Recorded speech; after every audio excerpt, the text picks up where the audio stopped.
Hello friends, చారు వాళ్ళ నాన్నతో మాట్లాడుతూ ఉంటే ఆద్య అప్పుడు అక్కడికి వస్తుంది. అప్పుడు ఆద్యని చూసి చారు, ఆద్య నాన్న ఫోను అంటూ తడబడతా ఉంటుంది.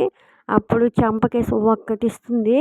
ఒక్కటిచ్చి ఇది నన్ను మంటల్లో తోసి నన్ను చంపాలనుకున్నందుకు అని చెప్పి మళ్ళీ ఇంకో చంపకు ఇంకొకటి ఇస్తుంది. ఇది సీను బావని నాకు దూరం చేసి నా ఎమోషన్స్తో ఆడుకున్నందుకు అని చెప్పి ఇంకొకటి ఇస్తుంది. ఇది అంటే చాలు చాలు చాలు ఆద్య చాలు, ఇంకేం చెప్పమాకు, చెంపలు నొప్పుడుతున్నాయా అని ఏడుపు మొహం పెట్టి అంటూ ఉంటుంది చారు. అప్పుడు ఆద్య అంటుంది, మీరు ఇంత చెడ్డోళ్ళని తెలిసినా కూడా మీ గురించి ఏం చెప్పకుండా మేము కామ్గా ఎందుకు వెళ్ళిపోతున్నామో తెలుసా అంటే, తెలీదు అన్నట్టు మొహం చూపిస్తుంది. చారు మొహం తిప్పుతుంది.